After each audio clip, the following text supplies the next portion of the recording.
Hello class 8। तो ये तुम लोग का पहला वीडियो है मेरे तरफ से। तो ये जो चैप्टर है वो है चैप्टर नंबर 7 लाइफ साइंस का, सेल स्ट्रक्चर एंड फंक्शन। इससे पहले तुम लोग का चैप्टर 6 तक हो चुका है। सो हम लोग चैप्टर 7 तक से कंटिन्यू करेंगे और 8, 9 मतलब यूनिट 2 का सिलेबस है चैप्टर 8 और चैप्टर 9 और 7 तक है तुम लोग का फर्स्ट टर्म में। तो हम लोग का 6 तक हो चुका था और चैप्टर 7 हम लोगों ने थोड़ा सा स्टार्ट किया था, sort of N introductory class. तो आज वही से फिर से स्टार्ट ही करते हैं। ऑलमोस्ट चैप्टर 7 से ऑलमोस्ट स्टार्ट करते हैं। कुछ कितना दूर तक हुआ था नहीं हुआ था उतना भी मुझे ख्याल नहीं है। तो चलो चैप्टर 7 स्टार्ट करते हैं। तो चैप्टर स्टार्ट करने से पहले कुछ बात जो तुम लोग को मैं बोल रही हूँ थोड़ा नोटिस करना, क्योंकि ये मेरा पहला वीडियो है तुम लोग के लिए। तो पहला बात तो ये है कि क्योंकि ये हम लोग ऑनलाइन क्लासेस कर रहे हैं, तुम लोग स्कूल नहीं आ सकते, तो अगर समझाने के टाइम पे अगर कुछ डाउट्स होता है तो क्लास में तो तुम लोग नॉर्मली पूछ सकते हो, पर यहाँ पे तो नहीं पूछ सकते। तो यहाँ पे जो तुम लोग करोगे वो बात है कि जब मैं चैप्टर को एक्सप्लेन कर रही हूँ, अगर कोई जगह पे तुम लोग को डाउट्स हो रहा है तो वो वाला जगह को अंडरलाइन कर लेना। जब स्कूल खुलेगा तो हम लोग वो जिसको जहाँ पे समझ में नहीं आएगा वी विल लाइक रिपीट, ठीक है। और उसके अलावा अगर किसी को कोई क्वेश्चंस आ रहा है, कुछ सवाल पूछने का है, तो वो तुम लोग एक काम कर सकते हो, कोई भी कॉपी में सब्जेक्ट वाइज जो डाउटफुल क्वेश्चंस है कि ये सब्जेक्ट में ये डाउट है मुझे, तो वो वाला कॉपी में सब्जेक्ट वाइज डाउट्स वाला जो क्वेश्चन है उसको लिख लो। वो भी हम लोग जब स्कूल खुलेगा तो उसको क्लियर आउट कर देंगे। नेक्स्ट इज जो ये वाला जो मेरा वीडियो है, this is an explanatory video. I mean इसमें मैं एक्सप्लेन करूँगी ये चैप्टर, और तुम लोग को और एक वीडियो मिलेगा ये सेम चैप्टर का, वो होगा क्वेश्चन आंसर्स मार्क करने का वीडियो। ओके, मतलब जैसे मैं क्लास में क्वेश्चन आंसर्स मार्क कराती हूँ, जस्ट लाइक दैट यहाँ पे भी वही करूँगी, पर यहाँ पे तुम लोग का कुछ एडवांटेज ही होगा, क्योंकि तुम लोग पॉज करके बार बार देख सकते हो कि मैं कहाँ पे मार्क करा रही हूँ। तो तुम लोग उसी तरह बुक देख के क्वेश्चन आंसर्स मार्क करोगे, और जिस दिन तुम लोग को वीडियो मिल रहा है, मतलब जिस दिन वीडियो अपलोड हो रहा है उस दिन का डेट के हिसाब से तुम लोग कॉपी में लिख लेना। ओके, कुछ क्वेश्चन आंसर्स में अगर कुछ प्रॉब्लम हो रहा है तो वो स्पेस खाली छोड़ देना, that we will discuss later on. और ऑब्वियसली चेकिंग तो स्कूल खुलने के बाद ही होगा। बस यही कुछ बातें हैं जो नज़र में रखना है। हाँ, और एक चीज़ जो है, जो MCQs मतलब जो ऑब्जेक्टिव एक्सरसाइज क्वेश्चन आंसर्स है तुम लोग का बुक का, वो मैं सॉल्व करके फ़ोटो व्हाट्सएप में तुम लोग को भेज दिया जाएगा। तो वो वाला पिक्चर देख के तुम लोग अपना बुक में सिमिलरली कॉपी कर लेना, और बाद में जब स्कूल खुलेगा तो मुझसे चेक करा लेना। ओके, तो चलो let's start with chapter 7 cell structure and function. तुम लोग भी बुक निकालो, पेज नंबर 101। मैं बार बार बोल रही हूँ, सिर्फ वीडियो देख के कुछ फ़ायदा नहीं होने वाला है, तुम लोग को बुक निकालना पड़ेगा। बुक को फॉलो करो, उसके बाद जो मैं बोल रही हूँ वो चीज़ को भी फॉलो करो। ओके, तो फिर प्रॉपरली समझ में आएगा। तो please take out page number 101 chapter 7 cell structure and function. तो पहला ये चैप्टर शुरू होता है ये चीज़ से कि हम लोग का जो पूरा लिविंग बॉडी है, एनिमल्स का बोलो, ह्यूमन का बोलो, प्लांट का बोलो या कुछ भी, वो चीज़ सबसे छोटा हिस्सा टाइनी पार्टिकल से मेडअप है, जिसको हम लोग बोलते हैं सेल।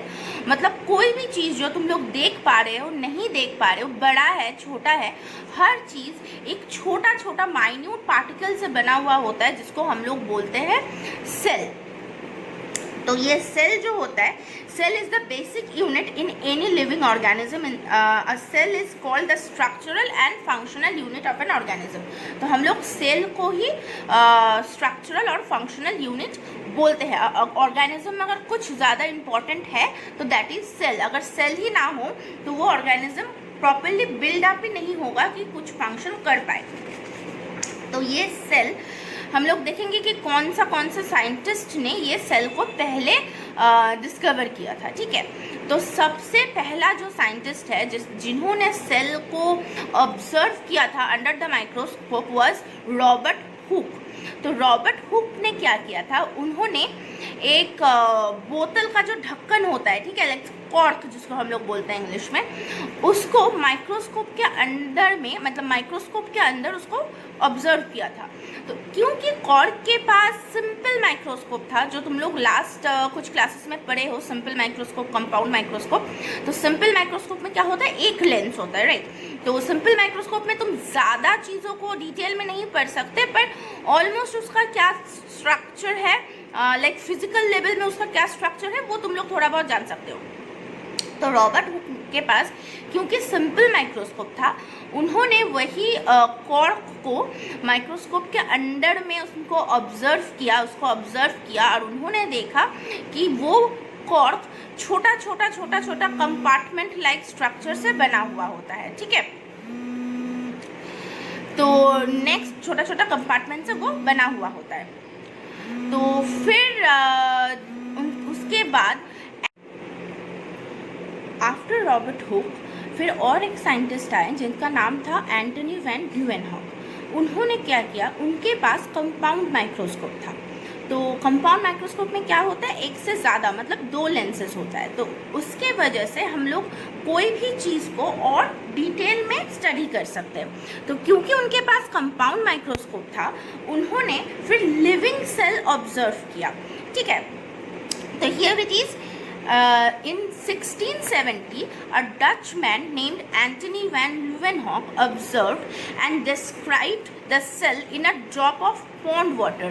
मतलब तालाब का पानी उन्होंने लिया और ड्रॉप ऑफ वाटर, जिनको उन्होंने स्लाइड में रखा और फिर उसको माइक्रोस्कोप में ऑब्जर्व किया।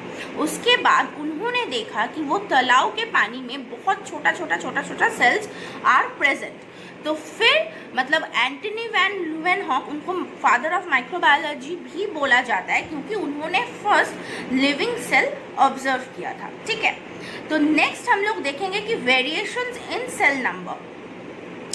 सेल नंबर के ऊपर डिपेंड करके हम लोग कुछ कैटेगरीज में ऑर्गेनिज्म को डिवाइड कर पाते हैं। अगर कोई ऑर्गेनिज्म का सिर्फ एक ही सेल है, मतलब वो एक सेल बॉडी का सारा फंक्शन करता है, उन ऑर्गेनिजम्स को हम लोग बोलते हैं यूनिसेल्यूलर ऑर्गेनिज्म। क्या बोलते हैं, यूनिसेल्यूलर ऑर्गेनिज्म। एग्जाम्पल में क्या क्या है यूनिसेल्यूलर ऑर्गेनिज्म का, जैसे कि एमीबा, पैरामीशियम, यूग्लिना, ईस्ट, ये सारा जो ऑर्गेनिजम्स है, अदर माइक्रो ऑर्गेनिजम्स, क्योंकि ये लोग को तुम लोग नेकेड आई से, मतलब खाली आँख से नहीं देख सकते, माइक्रोस्कोप के अंदर में ही तुम लोग को ऑब्जर्व करना पड़ेगा। तो इसको हम लोग बोलते हैं यूनिसेल्यूलर ऑर्गेनिजम्स, मतलब जिसका एक सेल है और वो एक सेल ही बॉडी का सारा फंक्शन कैरी आउट करता है, ठीक है। नेक्स्ट इज जो ऑर्गेनिज्म बहुत सारे सेल से बना हुआ होता है, मतलब specific bunches of cells specific function करता है। मतलब हम लोग के शरीर में देखो, हम लोग के शरीर में there are billions of cells, ठीक है। बिलियंस ऑफ सेल्स टिश्यू बनाता है, टिश्यू फिर से टिश्यू सिस्टम बनाता है, टिश्यू सिस्टम से ऑर्गन बनता है, ऑर्गन से ऑर्गन सिस्टम बनता है। ये मैंने एक्सप्लेन किया था तुम लोग को ये क्लास शुरुआत में, क्लास में, स्कूल में। तो वो जो हम लोग का शरीर में सोचो कितना सारा ऑर्गन सिस्टम है, तो सोच लो कि सारा ऑर्गन सिस्टम तो कोई ना कोई सेल से ही बना हुआ होता है। तो कितना नंबर ऑफ सेल्स होगा, there are numerous number of cell present in a human being या फिर कोई भी हायर लेवल ऑफ एनिमल्स में। तो मल्टी सेलुलर ऑर्गेनिज्म मतलब जो ऑर्गेनिज्म में बहुत सारा सेल्स होता है और हर सेल का मतलब हर बंच ऑफ सेल का स्पेसिफिक फंक्शन होता है, मतलब अलग अलग फंक्शन होता है, ठीक है। तो जिसका एग्जांपल तो मैंने बोला, कोई भी एनिमल्स ले लो, प्लांट्स ले लो, human beings, lion, tiger, elephants, whatever, कुछ भी। नेक्स्ट है variation in cell shape and size. तो हम लोग के बॉडी में जो सेल होता है, हर सेल का साइज और शेप, मतलब कितना बड़ा या छोटा है और उसका शेप क्या है, गोल है, स्क्वायर है, रेक्टेंगल है, व्हाटएवर, क्या क्या शेप है उसका। तो हम लोग के शरीर में जितना सेल प्रेजेंट है, there are cells which are, मतलब हर सेल अलग अलग साइज का होता है और अलग अलग शेप का भी होता है। तो हम लोग देखेंगे क्या क्या सेल क्या क्या शेप का जनरली होता है। जैसे रेड ब्लड सेल ले लो, जो खून में पाया जाता है, हीमोग्लोबिन में रेड ब्लड सेल्स जो होता है वो गोल शेप का होता है, मतलब it's a perfect spherical shape, ठीक है। नेक्स्ट अगर लीफ सेल ले लो, मतलब पत्ता का कोई सेल ले लो, तो वो थोड़ा रेक्टेंगुलर शेप का होता है। तुम लोग पेज 103 फॉलो करो, पेज नंबर 103 फॉलो करो। यहाँ पे देखो कुछ कुछ सेल्स का साइज और शेप दिया हुआ है। तो रेड ब्लड सेल जो है देखो गोल गोल है रेड कलर का। Then there is leaf cell जो कि रेक्टेंगुलर शेप का है। नेक्स्ट इज देखो स्पर्म सेल, वो थोड़ा एलोंगेटेड है, उसका एक सर है फिर टेल, मतलब इस टाइप का स्ट्रक्चर है। Next is plant root hair cell, plant का रूट में जो छोटा छोटा फाइन हेयर्स प्रेजेंट होता है उसके अंदर में जो सेल है वो सेल का शेप देखो। नेक्स्ट इज मोटो न्यूरॉन, मतलब जो नर्व सेल होता है हम लोग के शरीर में, दैट इज कॉल्ड द मतलब न्यूरॉन, जो कि स्टार शेप्ड है और ये लॉन्गेस्ट सेल होता है जो कि शरीर में प्रेजेंट होता है। Nerve cell is the longest cell जो शरीर में प्रेजेंट होता है। And next is pollen cell, pollen cell थोड़ा इरेगुलर शेप का होता है, मतलब स्पेसिफिक कुछ शेप नहीं होता है, पानी जैसा शेप ले लेता है। तो ये गया सेल का different sizes and shape. Next is preparing a slide to view cell, हम लोग सेल को किस तरह से व्यू करेंगे। आप सोचोगे कि अगर कोई ह्यूमन के शरीर का सेल ऑब्जर्व करना है तो हम लोग तो पूरा ह्यूमन को ले जाके माइक्रोस्कोप के अंदर में नहीं डाल सकते ना, अगर डाल भी दो फिर भी तुम लोग को सेल्स देखने को नहीं मिलेगा। तो जो हम लोग करते हैं नॉर्मली, जो एरिया का सेल्स हम लोग को ऑब्जर्व करना है वो एरिया को पहले थोड़ा सा उसका स्किन या कुछ हेयर फॉलिकल्स ऐसा कुछ हम लोग लेते हैं, उसको एकदम थिन स्लाइसेस में काटते हैं, एकदम पतला पतला स्लाइसेस में उसको काटते हैं। उसके बाद वो स्पेसिमेन को, मतलब जो तुम थिन सैंपल जिसको देख रहे हो उसको हम लोग स्पेसिमेन बोलते हैं साइंटिफिक टर्म में, तो वो स्पेसिमेन को हम लोग ड्राई करते हैं, ठीक है। पानी से अगर भीगा हुआ होगा तो प्रॉपरली लेंस में नहीं देख पाओगी, क्लैरिटी नहीं मिलता है, तो उसको प्रॉपरली हम लोग ड्राई करते हैं। सुखाने के बाद उसको हम लोग स्टेन करते हैं, मतलब कुछ कलर ऐड करते हैं ताकि माइक्रोस्कोप के अंदर में वो कलर तुम देख पाओ। सेल्स क्या करते हैं, वो स्टेन का कलर ले लेता है, तो usually stains are like blue या फिर सैफरन इन कलर, तो वो ब्लू कलर या सैफरन कलर जो भी कलर तुम ऐड कर रहे हो, जो स्टेन तुम ऐड कर रहे हो, हम लोग कुछ भी कलर नहीं ऐड कर सकते। सेल्स का कैरेक्टरिस्टिक्स के ऊपर डिपेंड करता है कि हम लोग कौन सा स्टेन ऐड करेंगे, तो वो कलर हम लोग माइक्रोस्कोप के अंदर में देख सकते हैं, ठीक है। तो तो ये है हम लोग किस तरह से एक स्लाइड को प्रिपेयर करते हैं। स्लाइड एक कांच का रेक्टेंगुलर शेप का एक टुकड़ा होता है जिसके अंदर में हम लोग वो सैंपल को रखते हैं, जो प्रिपेयर्ड सैंपल है उसको रखते हैं, फिर उसको हम लोग माइक्रोस्कोप के नीचे रख के हम लोग ऑब्जर्व करते हैं, ठीक है। इस तरह से हम लोग सेल को ऑब्जर्व कर पाते हैं। देन नेक्स्ट पेज नंबर 104, यहाँ से शुरू हो रहा है तुम लोग का मेन चैप्टर जो कि है स्ट्रक्चर ऑफ अ सेल। तो सेल तो अपने आप में बहुत छोटा सा एक पार्ट है, पर सेल्स के अंदर में there are many cellular organelles जो सेल का फंक्शनिंग में हेल्प करता है, ठीक है। तो एक सेल तो खुद अपने आप में बहुत छोटा सा एक चीज़ होता है, पर उसके अंदर में भी कुछ स्ट्रक्चर्स है जो हम लोग पढ़ेंगे। तो कंफ्यूज मत हो जाना, डरने का कोई बात नहीं है। तो देखो यहाँ पे ये दो जो फिगर है, क्या है, पेज नंबर इज 105। यहाँ पे देखो ये दो जो फिगर है, ये फिगर को थोड़ा सा नोटिस करना, ज़्यादा दिमाग लगाने का ज़रूरत नहीं है, ये नाम अभी नहीं भी पढ़ोगे तो चलेगा, सिर्फ ये फिगर को नोटिस करना कि ये एनिमल सेल है and this is plant cell. मैं तुम लोगों को एक जनरलाइज्ड सेल का स्ट्रक्चर, मतलब एक नॉर्मल सा सेल में क्या क्या होता है, वो प्लांट हो, एनिमल हो, कुछ भी हो, वो एक सेल का स्ट्रक्चर ड्रॉ करके भेज दूंगी। तुम लोग व्हाट्सअप देख के वो सेल्यूलर स्ट्रक्चर जो है अपना कॉपी में पहले वो वाला सेल का स्ट्रक्चर ड्रॉ करना, after that you will continue with the question answers, ठीक है। तो पहले वो सेल को ड्रॉ करना। अभी फिलहाल के लिए ये दो सेल स्ट्रक्चर देखो, जो पहले नोटिस करो, जो मैं तुम लोग को मेनली दिखाना चाहती हूँ यहाँ पे, ज़्यादा कुछ नहीं, मेनली देखो ये सेल बॉडी है जिसका एक आउटलाइन है ना, और इसके अंदर में देखो एक बड़ा सा गोल स्ट्रक्चर है, छोटा छोटा कुछ स्ट्रक्चर्स तो है वो बाद में, पहले देखो ये बड़ा सा सेल के अंदर में एक थोड़ा सा बड़ा एक स्पेरिकल स्ट्रक्चर है जिसको हम लोग बोलते हैं न्यूक्लियस। ये है सेल, सेल के अंदर में है nucleus. Nucleus is the main functioning organelles in the cell, ठीक है। न्यूक्लियस को हम लोग सेल का यूनिट बोलते हैं। न्यूक्लियस क्या करता है, सेल को 1 से 2, 2 से 4 होने में हेल्प करता है। सेल डिवीजन में न्यूक्लियस हेल्प करता है। तो हम लोग देखेंगे ये सेल के अंदर में है ये न्यूक्लियस। Fine, clear. इसके बाद देखो न्यूक्लियस को छोड़ के, ये वाला न्यूक्लियस रीजन को छोड़ के कुछ छोटा छोटा सेल्यूलर ऑर्गेन्स है ना, यहाँ पे कुछ कुछ ऑर्गेनेलीज है। ये ऑर्गेनेलीज को हम लोग पढ़ेंगे एक एक करके कि क्या क्या ऑर्गेनेलीज है और उसका 1-2 फंक्शंस हम लोग जानेंगे, ठीक है। कि ये ऑर्गेनेलीज क्या पर्टिकुलर शेप का होता है और इसका मेन क्या क्या फंक्शन है। ज़्यादा हार्ड नहीं है, ईजी है। सिर्फ पढ़ना है कि ये क्या क्या सेल के अंदर में ऑर्गेनेलीज है, क्या क्या सब पार्ट्स है, इसको हम लोग पढ़ेंगे। और फिर हम लोग न्यूक्लियस में जाएंगे। न्यूक्लियस के अंदर में भी 4 चीज़ें हैं जो कि न्यूक्लियस के अंदर में है, वो अलग से हम लोग पढ़ेंगे, ठीक है। तो फिलहाल हम लोग जो स्टार्ट करेंगे कि सेल के अंदर में जो ऑर्गेनेलीज है उसको हम लोग फंक्शन वाइज रीड करना स्टार्ट करते हैं, ठीक है। तो देखो पहला जो स्ट्रक्चर है सेल में वो है सेल मेम्ब्रेन। सेल मेम्ब्रेन मतलब look at the diagram, animal cell देखो तुम लोग, हेल्प होगा।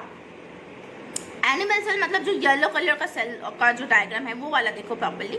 तो सेल मेम्ब्रेन क्या है, एकदम जो येलो कलर का सेल है उसका जो एकदम आउटर मोस्ट लाइन है, मतलब जो बॉर्डर है सेल का, इसको हम लोग बोलते हैं सेल मेम्ब्रेन। सेल मेम्ब्रेन क्या करता है, सेल मेम्ब्रेन पहला बात तो एनिमल सेल में ये सबसे बाहर का लेयर है। प्लांट सेल में सबसे बाहर का लेयर सेल वॉल होता है, एनिमल सेल में सेल मेम्ब्रेन होता है। तो सेल मेम्ब्रेन एनिमल सेल में क्या करता है, सपोर्ट देता है।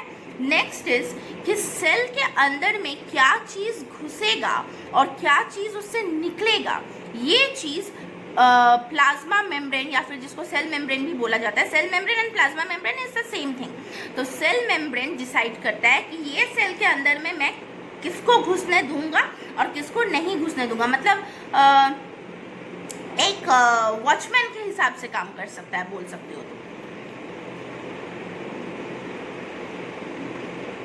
सेल मेम्ब्रेन को हम लोग सिलेक्टिवली परमिएबल मेम्ब्रेन भी बोलते हैं। क्यों बोलते हैं, क्योंकि ये चीज़ों को सिलेक्ट करके घुसाता है। अगर चाहे तो घुसाएगा, अगर नहीं चाहे तो नहीं घुसाएगा। सेल वॉल जो होता है, जो कि प्लांट सेल का एकदम आउटर मोस्ट लेयर है, सेल वॉल हर चीज़ को घुसने में अलाउ करता है, पर सेल मेम्ब्रेन सिलेक्टिवली चीज़ों को अलाउ करता है कि कौन घुसेगा कौन नहीं घुसेगा। ओके, तो नेक्स्ट आएंगे हम लोग सेल वॉल में। जो बोल रहे थे वो प्लांट सेल में प्रेजेंट है। प्लांट सेल देखो, जो ग्रीन कलर का सेल का जो डायग्राम है वो है प्लांट सेल। उसका जो बाहर का एकदम जो आउटर मोस्ट लेयर है, आउटर मोस्ट लाइनिंग है, उसको हम लोग बोलते हैं सेल वॉल। सेल वॉल के अंदर में सेल मेम्ब्रेन होता है। सेल मेम्ब्रेन नहीं होता है ऐसा कुछ बात नहीं है। प्लांट सेल में भी प्लांट सेल में भी सेल मेम्ब्रेन है, एनिमल सेल में भी सेल मेम्ब्रेन है। द डिफरेंस इज कि एनिमल सेल का एकदम बाहर वाला हिस्सा है सेल मेम्ब्रेन और प्लांट सेल का सेकेंड मोस्ट बाहर वाला हिस्सा है cell membrane. Okay, cell wall गया। अब हम लोग जाएंगे न्यूक्लियस में। तो न्यूक्लियस जो मैंने बोला था कि ये बड़ा सा सेल है, ये बड़ा सा सेल है, इसके अंदर में जो गोल सा स्ट्रक्चर है इसको हम लोग न्यूक्लियस बोलते हैं। अब हम लोग देखेंगे न्यूक्लियस को ब्रेन ऑफ द सेल भी बोला जाता है। क्यों? क्योंकि the nucleus controls the major function of the cell, thus it is referred as the brain of the cell. ठीक है, तो न्यूक्लियस को हम लोग सेल का ब्रेन बोलते हैं। क्यों? क्योंकि जो मेजर फंक्शंस होता है एक सेल का वो न्यूक्लियस ही कैरी आउट करता है। अब हम लोग देखेंगे कि न्यूक्लियस के अंदर में, ठीक है, न्यूक्लियस के अंदर में जो येलो कलर का सेल देख रहे हो उसके अंदर में जो बड़ा सा पिंक कलर का सर्कल है दैट इज द न्यूक्लियस। वो न्यूक्लियस के अंदर में क्या क्या स्ट्रक्चर है, that is what the structures of nucleus are. तो हम लोग देखेंगे पहला क्या है, न्यूक्लियस का जो बाहर का स्ट्रक्चर है, न्यूक्लियस का जो आउटर मोस्ट स्ट्रक्चर है, ये रहा पिंक न्यूक्लियस। इसका जो आउटर मोस्ट स्ट्रक्चर है इसको हम लोग बोलते हैं न्यूक्लियर मेम्ब्रेन। जैसे सेल का आउटर मोस्ट स्ट्रक्चर को हम लोग बोलते हैं सेल वॉल या फिर सेल मेम्ब्रेन, उसी तरह न्यूक्लियस का जो आउटर मोस्ट स्ट्रक्चर है उसको हम लोग बोलते हैं न्यूक्लियर मेम्ब्रेन। उसके बाद न्यूक्लियस के अंदर में कुछ लिक्विड सा प्रेजेंट होता है। न्यूक्लियस के अंदर में कुछ लिक्विड सा प्रेजेंट होता है जिसके अंदर में बाकी सारा ऑर्गेनेलिज फ्लोट करता है। तो न्यूक्लियस के अंदर में जो लिक्विड प्रेजेंट होता है उसको हम लोग बोलते हैं न्यूक्लियोप्लाज्म। क्या बोलते हैं उसको हम लोग? न्यूक्लियोप्लाज्म। उसके बाद न्यूक्लियस के अंदर में देखना थ्रेड लाइक कुछ स्ट्रक्चर है जिसको हम लोग बोलेंगे क्रोमैटिन फाइबर, जो कि बाद में सेल डिवीजन के टाइम पे कंडेंस होकर उसको हम लोग बोलते हैं क्रोमोसोम। ये क्रोमोसोम में ही डीएनए मतलब कैरी करता है, ये क्रोमोसोम ही डीएनए को कैरी करता है। ठीक है, अब डीएनए क्या है? तुम अपने मम्मी पापा जैसे देखने में हो, तो ये डीएनए के वजह से है। ठीक है, नेक्स्ट इज सेल के अंदर में एक मतलब न्यूक्लियस के अंदर में एक स्पेरिकल स्ट्रक्चर है। न्यूक्लियस के अंदर में एक छोटा सा स्पेरिकल स्ट्रक्चर है, दैट इज कॉल्ड न्यूक्लियोलस। अब हम लोग जाएंगे न्यूक्लियस के बाहर का स्ट्रक्चर, मतलब सेल के अंदर का पर न्यूक्लियस से बाहर। ओके, मतलब जो येलो वाला पोर्शन है एनिमल सेल का, तो उसमें होगा साइटोप्लाज्म। जैसे न्यूक्लियस के अंदर में एक लिक्विड था, उसी तरह सेल के अंदर में मतलब पूरा सेल के अंदर में भी एक लिक्विड है जिसको हम लोग बोलेंगे साइटोप्लाज्म। ये साइटोप्लाज्म में ही बाकी सारा जो सेल ऑर्गेनेलिज है वो फ्लोट करता है, और साइटोप्लाज्म में ही जितना बायोकेमिकल रिएक्शंस होता है वो सब कुछ साइटोप्लाज्म के अंदर में ही होता है। Okay, next is Golgi apparatus. Cell का और एक ऑर्गेनेली का नाम है गोल्गी एपरेटस, जो कि stack of tube like structure, मतलब ट्यूब जैसा देखने में होता है, उसको हम लोग बोलेंगे गोल्गी एपरेटस। तुम लोग फिगर में देखो, वहाँ पे है गोल्गी एपरेटस। गोल्गी एपरेटस का क्या फंक्शन है? Secretion of chemical substance such as enzyme, hormones and protein. हम लोग के शरीर में जितना केमिकल रिलीज होता है, जितना हार्मोन है, जितना प्रोटीन है, मतलब प्रोटीन है इसलिए तो हम लोग लंबे हो रहे हैं, बड़े हो रहे हैं ना, हार्मोन है इसलिए हार्मोनल जितना एक्टिविटीज हो रहा है। तो ये सारा जो हार्मोन्स है, प्रोटीन्स है, एंजाइम है, जो शरीर का डिफरेंट फंक्शन को कैरी आउट करने के लिए चाहिए होता है, ये हार्मोन सब कुछ गोल्गी एपरेटस से ही सिक्रीट होता है। Okay, next is mitochondria. Mitochondria क्या है? माइटोकॉन्ड्रिया में एनर्जी मतलब तैयार होता है। ठीक है, मतलब माइटोकॉन्ड्रिया एनर्जी प्रोवाइड करता है। हम लोग का शरीर में एनर्जी किस तरह से आता है? लाइट तो जलता नहीं है, इलेक्ट्रिसिटी है नहीं, हाइड्रो इलेक्ट्रिसिटी भी नहीं है, तो शरीर के अंदर में जो एनर्जी होता है that is in the form of ATP, adenosine triphosphate. ATP जो है वो हम लोग का शरीर का एनर्जी यूनिट है। तो ये एटीपी यूजुअली माइटोकॉन्ड्रिया में तैयार होता है। ठीक है, तो माइटोकॉन्ड्रिया क्या करता है? They oxidised food to gain energy, मतलब जो हम लोग खाना खाते हैं वो खाना से एनर्जी को अलग करता है। ठीक है, हम लोग खाना खाते किस लिए है? एनर्जी के लिए, है ना। तो वो खाना को ऑक्सीडाइज करके, मतलब ग्लूकोज को ऑक्सीडाइज करके एटीपी सिंथेसिस करता है। तो ये है माइटोकॉन्ड्रिया का काम। मतलब जितना हम लोग काम करते हैं सबके लिए एनर्जी चाहिए होता है, तो वो एनर्जी माइटोकॉन्ड्रिया देता है। तो माइटोकॉन्ड्रिया को इसीलिए हम लोग powerhouse of the cell भी बोलते हैं। ये चीज़ ना तुम लोग याद रखोगे कि न्यूक्लियस को ब्रेन ऑफ द सेल बोला जाता है, माइटोकॉन्ड्रिया को powerhouse of the cell बोला जाता है। These are very important things. Okay, next is vacuole. Vacuole क्या है? एक बड़ा सा सैक लाइक स्ट्रक्चर होता है, उसके अंदर में यूजुअली कुछ प्रेजेंट नहीं होता है, पर वो वैक्यूल प्रेजेंट होता है कि एक्सेस पानी, एक्सेस फूड, एक्सेस फैट, ये सबको स्टोर कर पाए। वैक्यूल का जो आउटर मेम्ब्रेन है, सब ऑर्गेनेलिज का ही मेम्ब्रेन होता है, तो वैक्यूल का जो आउटर मेम्ब्रेन है उसको हम लोग टोनोप्लास्ट बोलते हैं। Next is lysosome. देखना, सेल का क्या बात है, एक तो सेल बहुत छोटा होता है, तो ऑब्वियसली इसका जो फंक्शनिंग है, इतना रेस्पॉन्सिबिलिटी है एक सेल का, तो cell has to be very efficient. ठीक है, हम लोग लेजी हो सकते हैं, ठीक है, हम लोग को लग सकता है कि चलो आज कोई काम नहीं करेंगे, आज कोई पढ़ाई नहीं करेंगे, मैं भी सोच सकती हूँ कि नहीं पढ़ाऊँगी, कुछ ऐसे ही घूम फिर के टाइम बिता दिया, लेजीनेस, टीवी देख के टाइम बिता दिया। पर सोचो अगर सेल काम करना बंद कर देता तो क्या होता? तो बॉडी का फंक्शन ही तो स्टॉप हो जाता, हम लोग कुछ नहीं कर, इंसान मर जाता, सिंपल एज दैट। कोई भी इंसान, जानवर, प्लांट, कुछ भी लो, वो मर जाता। तो cell is something that can never stop working. ठीक है, cell never can stop its work. तो इसके वजह से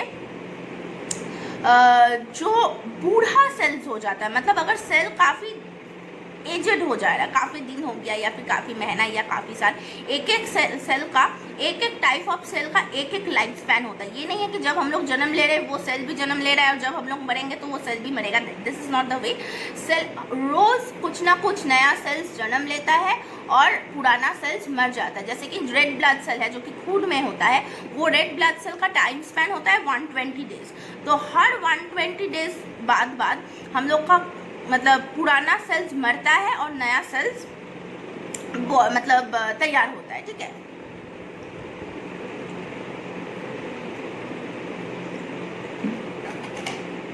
ओके, तो नेक्स्ट लाइसोसोम का क्या फंक्शन है।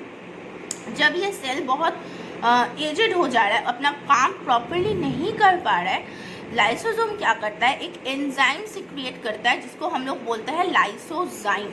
ये एंजाइम क्या करता है, खुद को मतलब क्योंकि लाइसोसोम तो सेल के अंदर में ही है ना, वो सेल को वो डिस्ट्रॉय कर देता है, मतलब अपने आप को मार देता है ताकि बॉडी का कुछ फंक्शन में कोई कॉम्प्रोमाइज़ ना आए। उसको लग रहा है कि मैं जो काम कर रहा हूँ मैं प्रॉपरली काम नहीं कर पा रहा हूँ, तो I need to get destroy ताकि नया सेल्स तैयार हो पाए। तो मेरा भाई काम खत्म हो गया, अब मुझे अपने आप को डिस्ट्रॉय करना है, तो बेसिकली सुसाइड कर लेता है। तो लाइसोसोम को इसीलिए हम लोग suicidal bag of the cells भी बोलते हैं। लाइसोसोम को क्या बोलते हैं, suicide bag of a cell. Next is ribosome. Ribosome क्या करता है, राइबोसोम पहले हम लोग जानते हैं कि राइबोसोम होता है, दिखता किस तरह से। राइबोसोम एकदम छोटा छोटा सा ग्रैन्युलर स्ट्रक्चर होता है जो कि फ्रीली साइटोप्लाज्म में घूमता है या फिर जो एंडोप्लाज्मिक रेटिकुलम बोल के एक स्ट्रक्चर है उसके लाइन में भी कभी कभी राइबोसोम अटैच्ड होता है, ठीक है। एंडोप्लाज्मिक रेटिकुलम जो है वो काफ़ी नेटवर्क जैसा फॉर्मेशन है, उसके लाइन में भी राइबोसोम अटैच्ड होता है या फिर जो ग्रैन्युलर राइबोसोम है वो फ्रीली भी घूमता है। तो राइबोसोम का क्या काम है, राइबोसोम प्रोटीन सिंथेसिस करता है, ठीक है। प्रोटीन को जितना शरीर में प्रोटीन रिक्वायरमेंट है वो मेनली राइबोसोम ही सिक्रीट करता है। नेक्स्ट इज एंडोप्लाज्मिक रेटिकुलम, जिसका शरीर में राइबोसोम स्टिक होता है। तो एंडोप्लाज्मिक रेटिकुलम का एक इंटरेस्टिंग चीज़ है वो है वो कि एक this is a network of tubules. Endoplasmic reticulum जो है, एंडोप्लाज्मिक रेटिकुलम ना दो टाइप का होता है, किसके हिसाब से डिपेंड करता है। अगर कुछ एंडोप्लाज्मिक रेटिकुलम के वॉल पे राइबोसोम नहीं लगा हुआ है उसको हम लोग बोलेंगे स्मूथ एंडोप्लाज्मिक रेटिकुलम। मत क्या, अगर उसका शरीर में कहीं पे भी राइबोसोम नहीं लगा हुआ है उसको हम लोग बोलेंगे स्मूथ एंडोप्लाज्मिक रेटिकुलम। अगर उसका वॉल में राइबोसोम लगा है तो उसको हम लोग बोलते हैं रफ एंडोप्लाज्मिक रेटिकुलम। तो एक गया smooth endoplasmic reticulum which is without ribosome. Smooth endoplasmic reticulum को शॉर्ट फॉर्म में हम लोग SER भी बोलते हैं सर, SER।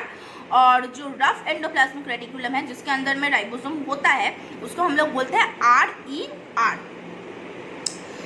उसके बाद राइबोसोम का एंडोप्लाज्मिक रेटिकुलम का क्या फंक्शन है, involve in storage and transportation of substance को इधर से उधर लेके जाना और कुछ कुछ चीज़ों को स्टोर करना। Next is centrosome. This structure are present only in animal cell. Centrosome mainly function to initiate and regulate cell division. Centrosome present होता है, ये mainly animal cell में ही present होता है, plant cell में नहीं present होता है। और ये क्या करता है, animal cell का जो cell division जब होना होता है, मतलब एक सेल से 2 सेल या 4 सेल बनना होता है, तो वो सेल डिवीजन का जो प्रोसेस है उसको स्टार्ट करता है ये सेंट्रोसोम। पर इसका मतलब ये नहीं कि प्लांट में नहीं है तो प्लांट में सेल डिवीजन नहीं होता है, ऑब्वियसली होता है, पर उसका प्रोसीजर कुछ अलग है। एनिमल्स का जो सेल डिवीजन का प्रोसीजर है वो स्टार्ट करता है सेंट्रोसोम। ओके, अच्छा, नेक्स्ट इज प्लास्टिड। ये जो प्लास्टिड है ये प्लांट में ही प्रेजेंट है। अगर हम लोग में प्लास्टिड प्रेजेंट होता तो हम लोग भी हरे, पीले, नीले, लाल ये कलर के होते, तो हम लोग में प्लास्टिड प्रेजेंट नहीं है, प्लांट सेल में प्लास्टिड प्रेजेंट है। अब प्लास्टिड यूजुअली 3 टाइप का होता है। पहला है क्लोरोप्लास्ट जो कि क्लोरोफिल होता है उसमें और जो कि ग्रीन कलर के लिए रेस्पॉन्सिबल है, which is present in leaves and stems, young stems. Next is chromoplast जो कि येलो, रेड ये सब कलर के लिए रेस्पॉन्सिबल है, colour other than the green, जो कि फूल, फल ये सब में प्रेजेंट है। Next is leucoplast. जो कलरलेस होता है, इसमें कोई कलर नहीं होता, ये क्या करता है, फूड को स्टोर करता है, ठीक है।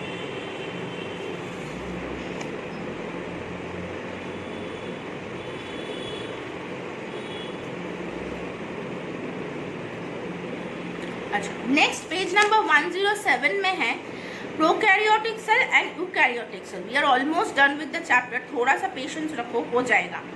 तो next is prokaryotic cell and eukaryotic cell. Prokaryotic cell क्या है, जो सेल बैक्टीरियाज में प्रेजेंट होता है। ये सेल कुछ प्रॉपरली मॉडिफाइड सेल नहीं होता है, क्योंकि इसके अंदर में जो न्यूक्लियस होता है वो प्रोमिनेंट नहीं होता है, ठीक है, एकदम न्यूक्लियर मेम्ब्रेन जैसा एकदम प्रॉपरली नहीं होता है। तो न्यूक्लियस जो होता है वो मतलब ट्रू न्यूक्लियस नहीं होता है। तो ये न्यूक्लियस जो होता है प्रोकैरियोटिक सेल में, इसको हम लोग न्यूक्लियोइड बोलते हैं। तो क्या पता चला, बैक्टीरिया के अंदर में जो सेल होता है वो सेल में ट्रू न्यूक्लियस नहीं होता है, जो होता है उसको हम लोग न्यूक्लियोइड बोलते हैं। ये सेल को हम लोग बोला जाता है, इसको बोला जाता है प्रोकैरियोटिक सेल, जो कि नॉर्मली बैक्टीरिया या फिर यूनिसेल्युलर ऑर्गेनिजम्स में पाया जाता है। सारा यूनिसेल्युलर ऑर्गेनिजम्स नहीं, बट एकदम जो lower level of unicellular organism है उसमें पाया जाता है। और नेक्स्ट इज यूकैरियोटिक सेल, जो कि हायर सेल्स है, जो हम लोग में प्रेजेंट है, प्लांट्स में, तो कोई भी जानवर में जो हम लोग आँख से देख सकते हैं। तो ये है यूकैरियोटिक सेल। यूकैरियोटिक सेल का क्या डिफरेंस है, यूकैरियोटिक सेल जो तुम लोग ने अभी पढ़ा कि न्यूक्लियस ट्रू होता है, मतलब ये न्यूक्लियस को हम लोग इन जनरल न्यूक्लियस ही बोलते हैं। अच्छा, नेक्स्ट जो लास्ट टॉपिक है, थैंक गॉड, है ना, 108 जो लास्ट टॉपिक है वो है cell division and cell growth. यहाँ पे देखो, एक पेरेंट सेल होता है, फिगर फॉलो करो, और कुछ फॉलो करने का जरूरत नहीं है। Figure 7.9 division of a cell. तो देखो, पहला एक प्लांट सेल है। प्लांट सेल में क्या होता है, न्यूक्लियस पहले दो हिस्सों में टूटना शुरू करता है। न्यूक्लियस जो है दो हिस्सा में टूटना शुरू करता है। अंदर का जो ऑरेंज वाला पोर्शन है, दैट इज द न्यूक्लियस, वो दो हिस्सा में टूटना स्टार्ट करता है। नेक्स्ट स्टेप में क्या हो रहा है, न्यूक्लियस तो अलग हो ही रहा है, उसके साथ साथ साइटोप्लाज्म भी है, जो ब्लू कलर का हिस्सा है, वो भी दो हिस्सा में डिवाइड होना स्टार्ट करता है। और एकदम फाइनल स्टेज में देखो, 2 डॉटर सेल्स आर फॉर्म, दो अलग सेल्स फॉर्म हो गया। तो एक सेल, मतलब जो पुराना वाला सेल है उसको हम लोग बोलते हैं पेरेंट सेल, और जो नया सेल्स फॉर्म कर रहा है, 2 नया सेल्स फॉर्म कर रहा है, उसको हम लोग हमेशा डॉटर सेल बोलते हैं। ओके, सन सेल या फिर कुछ और नहीं, daughter cell, this is a scientific term, कोई जेंडर नहीं है इसके पीछे, तो इसको हम लोग बोलते हैं डॉटर सेल्स। ओके, तो ये गया हम लोग का चैप्टर इज कम्प्लीटेड। तो नेक्स्ट वीडियो में मैं क्वेश्चन आंसर्स मार्क करा दूंगी, वो तुम लोग ऑब्जर्व कर लेना, और जो पेज 109 में जो ऑब्जेक्टिव्स है ये मैं सॉल्व करके पिक्चर भेज दूंगी, तो प्लीज़ वो भी कॉपी कर लेना। That's it. और जो मैंने बोला, सेल का एक जनरलाइज्ड स्ट्रक्चर है जो मैं ड्रॉ करके तुम लोग को वो भी भेज दिया जाएगा, तो वो भी तुम लोग ड्रॉ करना। तो तुम लोग पहले क्या करोगे, ये चैप्टर शुरू होने में पहले, सबसे पहले मैं जो देखूंगी वो है सेल का diagram. Only after that objective questions and then the subjective, मतलब लॉन्ग क्वेश्चन आंसर्स। ओके, चलो, थैंक यू सो मच।